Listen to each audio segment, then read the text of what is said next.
Well, hi there, and welcome to the Origins Game Fair here at Star City Games Columbus in Columbus, Ohio. I am joined by, let's call him Deck Tech All-Star Jeff Hoogland. This is many, many trips into the Deck Tech room for Jeff Hoogland, and you've brought something equally spicy today. Now, how many colors would you say are in this deck? Yes. Right, they'd be all the colors are in this deck. So you've got like a 5-color control deck going on here. Tell us a little bit about the genesis of this deck. Okay, so earlier this week, I started with wanting to play Far and Away, War Leader's Helix, and Blood Baron all in the same deck. And I realized that those 4 colors weren't very receptive to being able to cast all of your spells. Sure. So why not add a 5th color? Right. So green, through Abundant Growth and Farseek, make sure we can cast all of our sweet spells that are just really powerful. Absolutely, and you have Farseek. People are used to Farseek at this point. I think that when I said 5-color, everyone was like, oh, there's 4 Farseeks.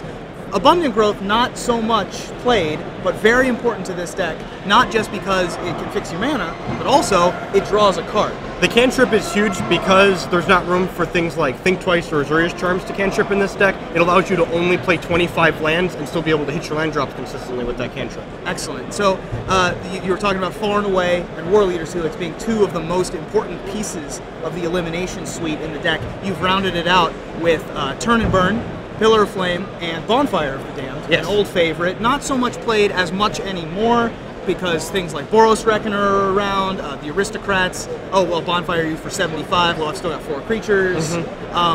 Still very, very potent. You were telling me earlier you had a little story about the Bonfire? I was looking at a board state where my opponent had a bunch of creatures that my beast tokens from my Garrett couldn't attack. And I was like, man, I'm going to lose this game.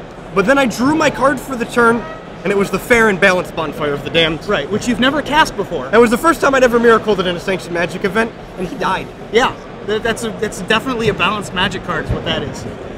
Very fair in this deck as well, that can quickly pump out a lot of mana. You were saying that your 9th mana fixer and your 5th Farseek is the Singleton Rakdos Key Rune. Yes, Rakdos Key Rune is fantastic because in addition to ramping to my many 5 drops, it does good defense and offense. I've won many games when we were testing this deck, just attack for 3. Sure. Attack for 3.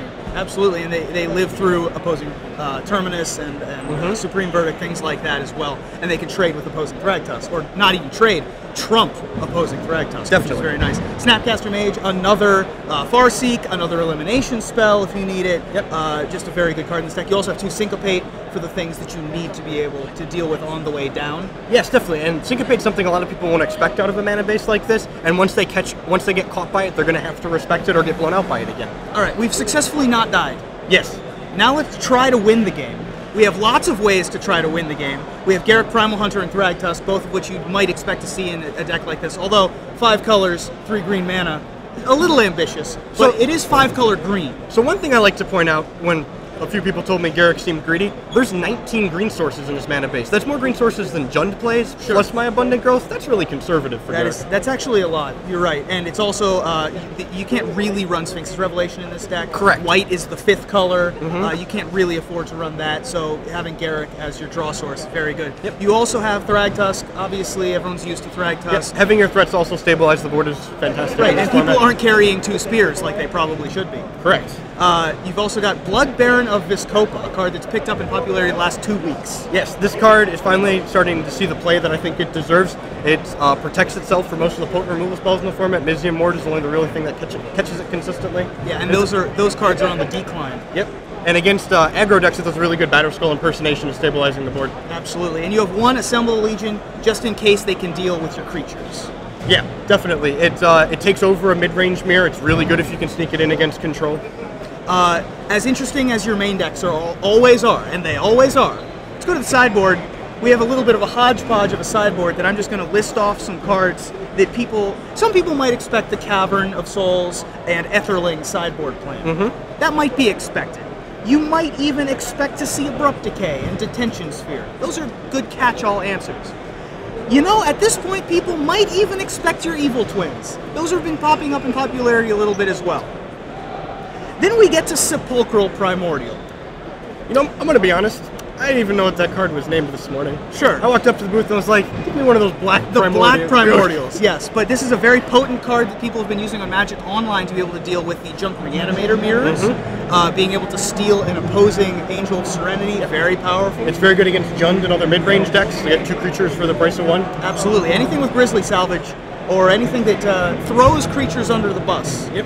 Very powerful effect. You also have Cursive Death's Hold, a card that's been picking up a little bit in popularity as a result of so many Doom Travelers and Young Wolves and things like that. So originally I was playing one of those in the main deck, but after testing a bunch of games, we realized Blood Baron of Viscopa was so good against those Aristocrat decks that I just didn't need the extra help, so we cut it for cards for other matchups. Absolutely. And you've got an Electrickery in the sideboard.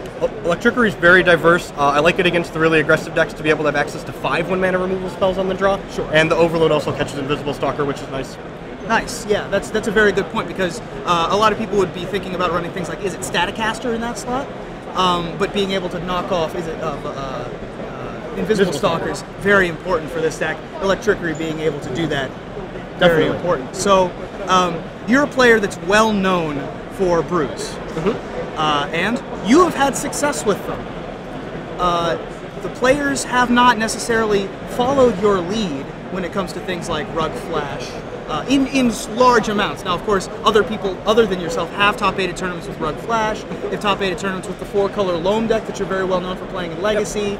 But you seem to have a special gift for it. Why do you have this innate ability, or do you just have a drive that you need to brew?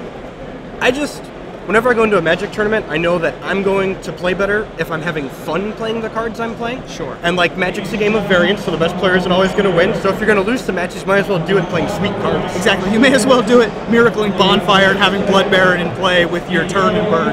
Yep. Yeah. That makes sense. And so you're undefeated so far? I am 2-0 to start. Excellent. Well, we've expected that out of you in the past, and good luck going forward. And we're very excited to have yet another Jeff Hoogland special here in the sideboard. Thank you so much for joining me. Thanks for having me, Ruben. This is Jeff Hoogland. I am Ruben Bressler here at Star City Games Columbus.